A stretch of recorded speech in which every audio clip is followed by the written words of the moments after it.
नमस्कार, आप देख रहे हैं देश खबर 24 और आपके साथ मैं हूं अयाज। दोस्तों, आज हम आपको दरिंदगी की एक ऐसी दास्तां सुनाने जा रहे हैं जिसे सुनकर आपके रोंगटे खड़े हो जाएंगे।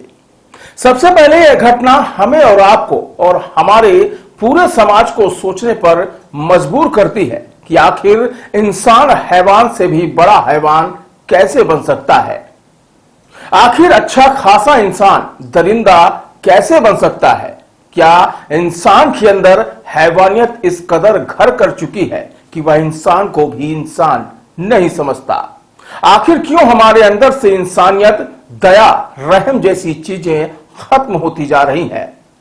यह तमाम सवाल हमारे पूरे समाज के लिए है, क्योंकि हमारी जो नई युवा पीढ़ी है वह शायद कहीं न कहीं रास्ता भटक चुकी है और इसका नतीजा है कि इंसान अब हैवान बनकर दरिंदगी करने पर उतारू हो रहा है।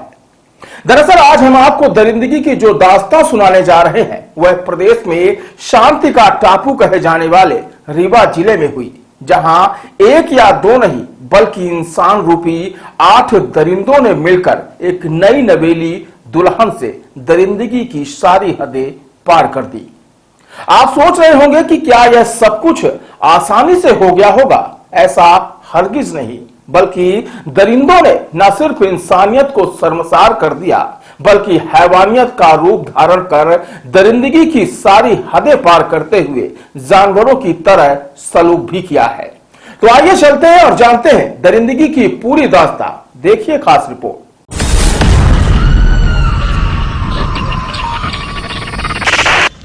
रीवा जिले का बेहद ही पवित्र स्थान, जहां प्रसिद्ध धार्मिक स्थल बाबा भैरवनाथ का विशाल मंदिर है।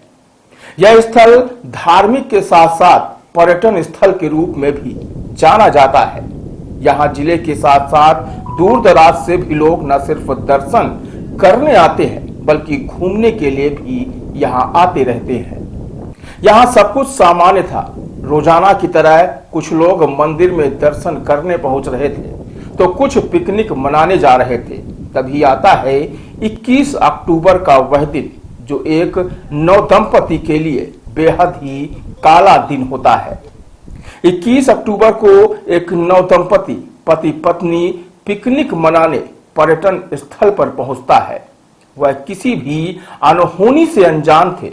एक दूसरे का हाथ थामे वह घूमते टहलते हुए एक ऐसी जगह पहुंचते हैं जहां कोई भी मौजूद नहीं रहता है और वहीं पर बैठकर दोनों एक दूसरे से बातें कर रहे थे। इधर उसी पर्यटन स्थल पर कुछ ही दूरी पर आधा दर्जन युवक पार्टी मना रहे थे, जहां पार्टी में खाने के साथ साथ पीने का भी इंतजाम था। इस दौरान युवकों ने नशे का इस कदर सेवन किया कि उन्हें खुद का भी होश नहीं था। सभी पार्टी में मशगूल थे। तभी एक साथी ने सुनसान जगह पर प्रेमी जोड़ा होने की बात बताई। फिर क्या था, नशे में चूर युवकों का शैतान जाग गया और वह पार्टी छोड़ उस जगह पर जा पहुंचे जहां पति पत्नी अकेले बैठकर समय बिता रहे थे। पहले तो युवकों ने दंपति को घेर लिया और फिर उनके साथ अभद्रता शुरू की। दंपति ने उन्हें बताया कि वह पति और पत्नी है और उनकी हाल ही में शादी भी हुई है, लेकिन नशे में चूर युवकों के दिलो दिमाग में हैवान सवार हो चुका था और उन्होंने पति पत्नी को पकड़कर एक दूसरे से अलग कर दिया और पति से मारपीट करते हुए उनका मोबाइल, गाड़ी की चाबी भी छीन ली और फिर यहां से शुरू हुआ दरिंदगी का खेल। एक महिला चीखती चिल्लाती रही, दूसरी ओर पति पत्नी को छोड़ने की मिन्नतें करता रहा, लेकिन दरिंदों को जरा भी रहम नहीं आया। यहां पर पति और पत्नी 8 दरिंदों के बीच घिरे थे। 3 लोगों ने पति को बंधक बनाकर रखा था और 5 लोग महिला से दरिंदगी करते हुए उसे जानवरों की तरह नोच रहे थे। इन दरिंदों ने विरोध करने पर कांच की बोतल फोड़कर उसे जान से मारने की धमकी दी और पूरी घटना का वीडियो भी मोबाइल के कैमरे में कैद करते रहे। यह पूरा घटनाक्रम तकरीबन 1 घंटे तक चला, जिस दौरान आरोपी मारपीट भी करते रहे और तो और एक ने तो मीडिया प्रभारी का रौब भी दिखाया। और यहां तक कह डाला कि मेरा कलेक्टर और एसपी कुछ नहीं बिगाड़ सकते, हमारा यह रोज का काम है। जाते जाते आरोपियों ने धमकाते हुए कहा कि अगर कहीं शिकायत की तो वीडियो को वह वायरल कर देंगे।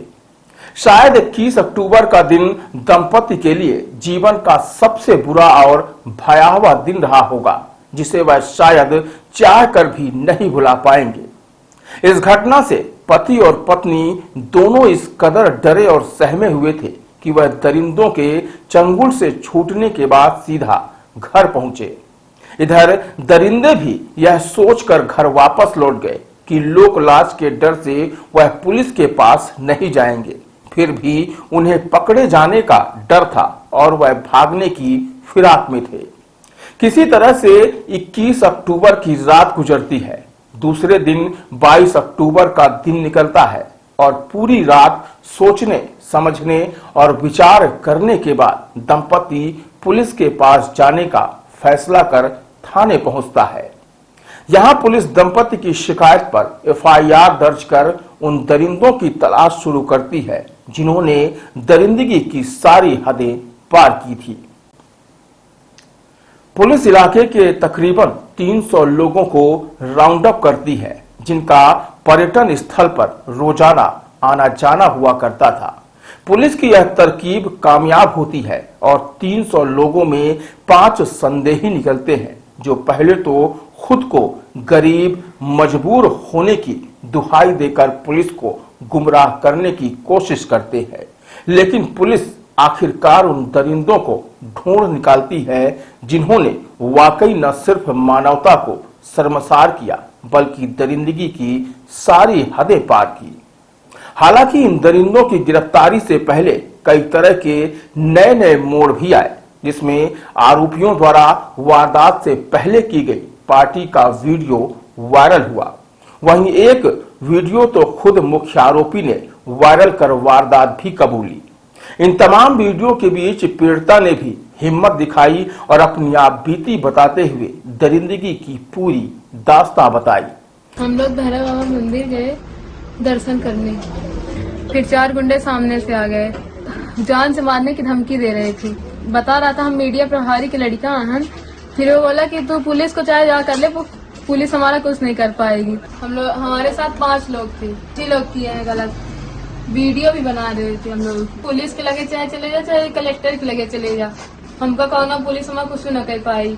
बोल रहे थे कि हमारा यही रोज का धंधा है, हम लोग यही प्लान में ही रहते हैं 8-10 लोग। फिलहाल इस घटना की जानकारी लोगों को घटना के तीसरे दिन हुई और चौथे दिन पुलिस ने सभी आरोपियों को गिरफ्तार भी कर लिया। पुलिस ने जिन आरोपियों को गिरफ्तार किया उनमें रामकिशन कोरी, रजनीश कोरी, दीपक कोरी, रावेश कुमार गुप्ता, राजेंद्र कोरी सभी निवासी गुड़वा, सुशील कोरी निवासी रामपुर बघेलान सतना, गरुण कोरी निवासी नईगढ़ी सहित लवकुश कोरी निवासी नईगढ़ी शामिल है। पुलिस की जांच में सामने आया कि आरोपी आपस में दोस्त होने के साथ साथ रिश्तेदार भी हैं। 8 में से 5 आरोपी गुड़ के वार्ड क्रमांक 8 के रहने वाले हैं, जबकि 3 दूसरी जगहों के हैं। इनमें से 3 आरोपी जीजा साले हैं तो 2 आरोपी मौसेरे भाई भी है, जबकि खुद को मीडिया प्रभारी का बेटा बताने वाला सुशील कोरी है। पुलिस ने फिलहाल आरोपियों के पास से वह मोबाइल भी बरामद कर लिया जिसमें घटना का वीडियो कैद किया गया था। बताया गया कि वीडियो देखकर पुलिस भी दंग रह गई, क्योंकि दरिंदों ने क्रूरता की सारी हदें पार कर दी थी। फिलहाल इन सभी को 26 अक्टूबर को शुक्रवार की शाम जिला न्यायालय में पेश किया गया है, जिनमें गैंगरेप करने वाले 5 आरोपियों की रिमांड ली गई है, जबकि वारदात में सहयोग करने वाले 3 को जेल भेज दिया गया है। रीवा जोन आईजी महेंद्र सिंह सिकरवार व एसपी रीवा विवेक सिंह ने भी घटना की निंदा की और इसे बेहद ही शर्मनाक बताया। उन्होंने कहा कि पुलिस पीड़िता को न्याय दिलाने के लिए पूरी तत्परता के साथ खड़ी है। उन्होंने कहा कि हम प्रयास कर रहे हैं कि इस प्रकरण की सुनवाई फास्ट ट्रैक कोर्ट में हो और पीड़ित को जल्द से जल्द न्याय दिला सके। इसके लिए 15 से 20 दिन के भीतर जांच पूरी कर चालान जिला न्यायालय के समक्ष पेश किया जाएगा। उनके खिलाफ जो है कठोर कार्रवाई की गई है और इसमें हमारी कोशिश होगी कि हम इसमें 15 से 20 दिन में इसका चालान पेश कर दें और इनके खिलाफ जो भी एविडेंस है वो सख्ती से जुटाए जा रहे हैं। एफएसएल टीम को वहीं भेजा गया है और भी जो इन्वेस्टिगेशन में जितनी चीजें हैं वो हम सब एकत्रित कर रहे हैं। तो यह थी रीवा में हुई दरिंदगी की दास्तां, जो वाकई इंसानियत और मानवता को न सिर्फ शर्मसार कर रही है बल्कि हमारे सभ्य समाज के लिए एक बदनुमा दाग है। बहरहाल जरूरत समाज में सुधार की है, जिसमें सबसे ज्यादा नशा हमारी पीढ़ी को न सिर्फ तबाह बर्बाद कर रहा है बल्कि लोगों को अब दरिंदा बना रहा है। बहरहाल इस खबर और घटना को लेकर आप हमारे कमेंट्स बॉक्स पर अपनी राय जरूर दें और देखते रहिए तेज खबर 24।